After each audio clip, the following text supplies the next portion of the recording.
It's funny how some people measure worth by the number of years spent in school. That was always the way my sister-in-law, Susanna, viewed the world. To her, education was the only thing that mattered. She often poked fun at me for being a high school dropout. She couldn't understand how someone without a degree could be successful. I remember her mocking me at every opportunity, acting as if I was beneath her.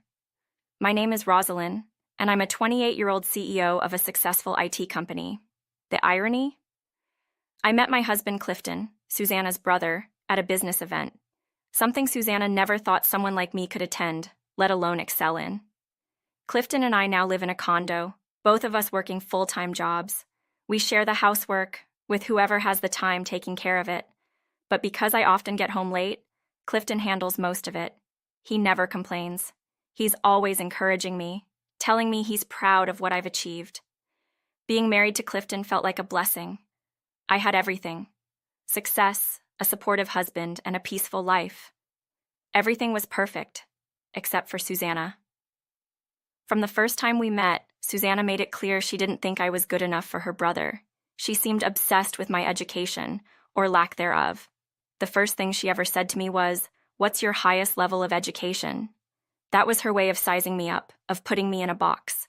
I wasn't prepared for her directness and didn't want to start our relationship off with an argument, so I answered honestly, "I dropped out of high school." That's when the sneer spread across her face, and I could tell she had already formed her opinion about me. "A dropout?" she said, laughing as if it were the punchline to a joke. "Why would my brother marry someone so uneducated?" She said it right in front of me, not even attempting to hide her disdain. Clifton, ever the peacemaker, jumped in. "Susanna, stop it. Education isn't everything. Rosalind built her company from scratch. That takes more than a diploma." Susanna waved him off, continuing to belittle me. "People who drop out of school are the ones who think they can start companies and fail miserably. Your company will probably go under any day now," she said, with no hesitation. Clifton was livid, ready to argue, but I stopped him. I'd faced similar criticisms before when starting my business, and I had learned not to let it get under my skin. I smiled at Susanna and said, "It's okay, Clifton. I can handle it." In that moment, I made a silent vow to prove her wrong. I'd show her that success isn't defined by degrees, but by determination and resilience. Little did I know that Susanna's remarks weren't a one-time thing. They became a regular occurrence. Every time she visited, she'd make it a point to criticize me, mock my achievements, and boast about her own education. Her visits became something I dreaded. She'd show up unannounced, look around our home with disdain, and ask, "Do you even do housework, Rosalind?" No matter how hard Clifton and I worked to maintain our household, she found ways to criticize. "My poor brother," she'd sigh. "Having to live with someone like you must be tough." She would imply that because I was a dropout, I was incompetent. Not just in my professional life, but in every aspect of life, including being a wife. She even went so far as to suggest that I should quit my company and become a stay-at-home wife, because that was all she thought I was good for. I'd keep my cool, brushing off her comments, but internally, I was seething. It was one thing for her to judge my education, but another to question my worth as a wife. I had built my company from the ground up, and my employees respected me. Despite Susanna's endless insults, I kept my head high, but every jab made me more determined to prove her wrong. She had no idea what it was like to hustle, to work late into the night, to make tough decisions that could either make or break a company. She had never experienced that kind of pressure. She lived in a bubble where her degree was supposed to guarantee her success, but she didn't understand that the real world didn't work that way. Then one day, she dropped a bombshell. Susanna was getting married. When Susanna announced her engagement, I thought maybe things would finally change. "Oh, you're getting married?" I asked, genuinely trying to be happy for her. "Yes," she said, beaming with pride. "My fiancé is a Harvard graduate and works at a very successful company." I congratulated her, but deep down, I wondered if she had chosen her partner based solely on his academic credentials. "What does he do?" I asked, trying to be polite. "He's in IT," she replied. "Working at a rapidly growing company with a very competent female CEO. You know, someone who actually graduated. Her eyes flicked toward me, the insult clear. It was almost laughable how much weight she put on education, but I let it slide. I'm happy for you, I said, genuinely wishing her well, even though she had just insulted me again. The weeks leading up to her wedding were unbearable. Susanna visited more often than usual, flaunting her engagement and making snide comments about how I, the dropout, should be grateful to even attend her wedding. Then one day, she made a shocking request. Please, don't come to my wedding, she said, as if it were a reasonable request. I was taken aback. What do you mean? I asked, genuinely confused. If my fiancé's family finds out you're a dropout, it could ruin everything, she explained. I don't want to risk the engagement being called off. Her words hit me like a punch to the gut. I stood there in disbelief, unsure of how to respond. The audacity of her request left me speechless. Did she really think her engagement would be jeopardized by my lack of formal education? It was absurd. I wanted to tell her off, to explain that her shallow view of the world was flawed, but I bit my tongue. Instead, I simply nodded and said, Fine, I won't go.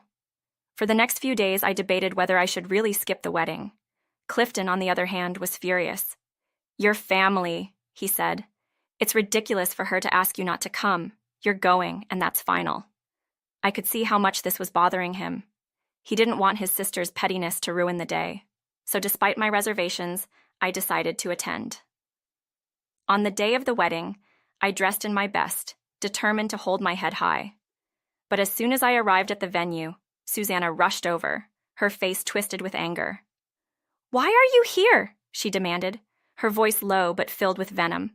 I told you not to come. I remained calm, refusing to let her rattle me. Clifton wanted me here, I said. I'm not going anywhere. Just as she was about to argue, the groom's parents approached. Ah, CEO Rosalind, it's so good to see you, they said, bowing slightly. Susanna's face turned pale. She looked from me to them, her confusion evident. CEO? What's going on? She stammered, clearly caught off guard. I smiled politely and said, Your husband works for me. I'm the CEO of his company. Susanna's mouth dropped open, unable to comprehend the situation. The look on Susanna's face was priceless. She had spent months ridiculing me, only to find out that her soon-to-be husband worked for the very company I owned. It was as if the ground had shifted beneath her feet. She stared at me, speechless, trying to process the information. No, that can't be true, she muttered, shaking her head.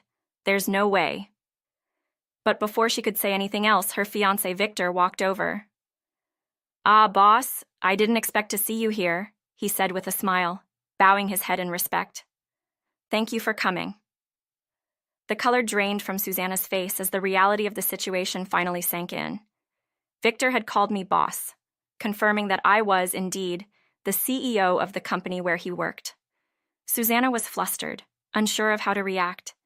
She had spent so long looking down on me, and now the tables had turned. It's a small world, isn't it? I said, trying to keep the situation from escalating. Congratulations on your wedding, Victor. I'm happy to be here. Susanna was at a loss for words, her earlier arrogance completely shattered. She couldn't look me in the eye, and I couldn't help but feel a sense of satisfaction. For the first time, she realized that education wasn't the only measure of success. For the rest of the wedding, Susanna avoided me. Her face remained tense, and I could see the embarrassment written all over it. When she walked down the aisle, her usually composed demeanor faltered. She tripped slightly, making the moment awkward for her, though she quickly recovered. Victor noticed her discomfort and whispered, What's wrong with you today? Susanna mumbled something, but I could tell she was shaken by the events. As I sat through the ceremony, I couldn't help but feel a mix of amusement and satisfaction. After months of enduring her insults, her holier-than-thou attitude had finally crumbled.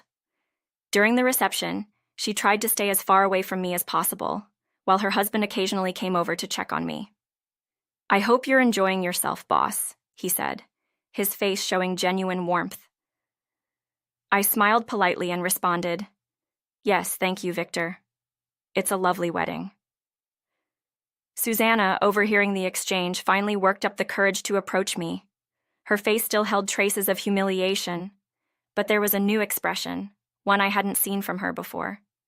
I didn't know, she stammered. I didn't realize you were the CEO, of all people.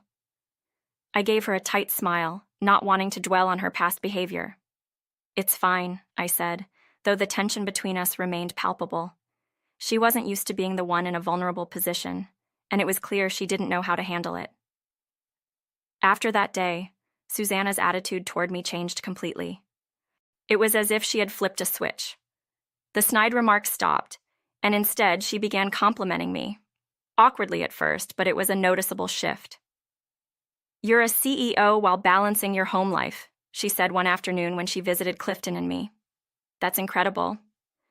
I could tell she was forcing the words out, but at least she was trying. I responded with a simple, "Thank you." But deep down, I could feel the tension bubbling. I didn't want her admiration now that she knew I was successful. Where was that respect before? Still, it was better than being belittled at every turn. Susanna even started asking for advice. "How did you manage to build such a successful company?" she inquired one day, her voice almost desperate. "I've been thinking about starting my own business too." I couldn't help but raise an eyebrow at her sudden interest in entrepreneurship. It was ironic. She had mocked me for being a dropout, and now she wanted to follow in my footsteps. "It takes a lot of hard work," I replied, "and perseverance. It's not something that happens overnight." Susanna nodded eagerly, hanging on my every word. I could see the wheels turning in her head. She was determined to prove that if I could do it, she could too. But I knew better. Success wasn't something you could fake, and Susanna didn't have the grit for it.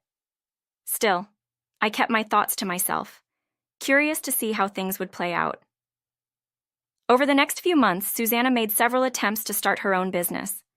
She launched a website, held meetings with potential clients, and tried to build her brand. But it wasn't long before cracks started to show. Her ideas lacked focus, and she struggled to manage the day-to-day operations. I could see her frustration growing with each passing day, though she refused to admit it. Then one day, out of the blue, she gave up. "I'm done," she confessed to Clifton during a family dinner. "Starting a business is harder than I thought. I don't know how you do it, Rosalind." There was a bitterness in her voice, though she tried to mask it with a smile. I didn't gloat, but a part of me felt vindicated. She had underestimated what it took to build and run a successful company. "It's not for everyone," I said diplomatically, not wanting to rub salt in the wound. But Susanna wasn't ready to give up just yet. A few weeks later, she came to me with another request, this time asking if she could work for my company. "I think it would be a great opportunity," she said, her voice almost pleading. "I could learn from you, and I've always admired what you've built." Her sudden change in tone was laughable. This was the same woman who had once sneered at the idea of working under a dropout CEO. And now, she was asking for a job. I had to bite back my laughter as I considered her request. Part of me wanted to say no on principle. After all the things she had said about me, it felt like poetic justice to reject her. But instead, I decided to hear her out. "What qualifications do you have?" I asked, my tone neutral. Susanna seemed caught off guard by the question. "Well, I graduated from a prestigious university," she began, her voice uncertain, "and I took a few business courses." I raised an eyebrow, waiting for her to continue. "Anything else?" I pressed. Susanna hesitated, clearly not expecting to be grilled like this. I'm good at organizing things," she said weakly. It was obvious that she had no real experience or skills that would benefit my company. I sighed inwardly. "Susanna, running a company isn't about what school you went to. It's about what you can bring to the table, and right now, I'm not seeing anything that would make me want to hire you." Her face fell, and I could see the disappointment in her eyes. "But I have a degree," she protested, as if that was the only thing that mattered. "That's not enough," I replied firmly. "We hire based on ability, not education." Susanna's face turned red with frustration. "You're rejecting me?" she asked, incredulous. "After everything I've done?" I couldn't help but chuckle at her audacity. Yes, Susanna, I'm rejecting you. The rejection hit her hard. She had never imagined being turned down by someone she had spent so long looking down on. I could see the anger simmering beneath the surface as she tried to compose herself. I can't believe this, she muttered, more to herself than to me. You're really not going to hire me? I shook my head. No, I'm not. You're not qualified for the job, and I don't hire based on family ties. Susanna was livid. She stormed out of my office, her face flushed with embarrassment and anger. I didn't feel sorry for her. She had spent so much time belittling me that it was almost poetic justice for her to experience this moment.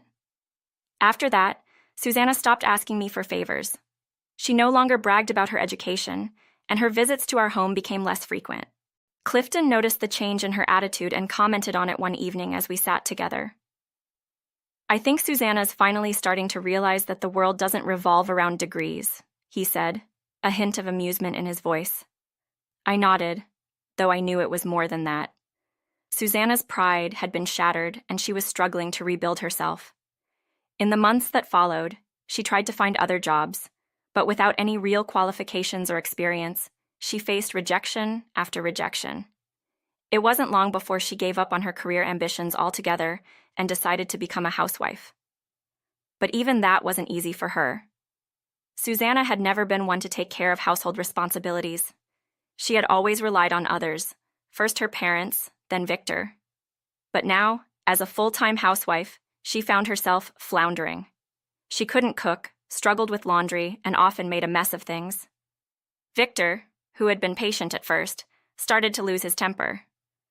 You can't even cook a simple meal, he said one evening, clearly frustrated. What are you doing all day? Susanna tried to defend herself, but it was clear she was in over her head. She wasn't used to being in a position where she had to take care of things on her own. Her friends who had once admired her for graduating from a prestigious university now pitied her.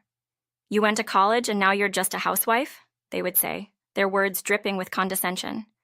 It must have been a huge blow to her pride. Susanna became more withdrawn, her confidence shattered. She rarely left the house, and when she did, she seemed a shadow of her former self. On the other hand, things were going better than ever for me. My company was growing. I had more free time to spend with Clifton, and I'd even started helping out more around the house. Susanna's constant presence was no longer a source of stress for me, and I found myself enjoying the peace and quiet. Life was good, and I couldn't help but feel that things had finally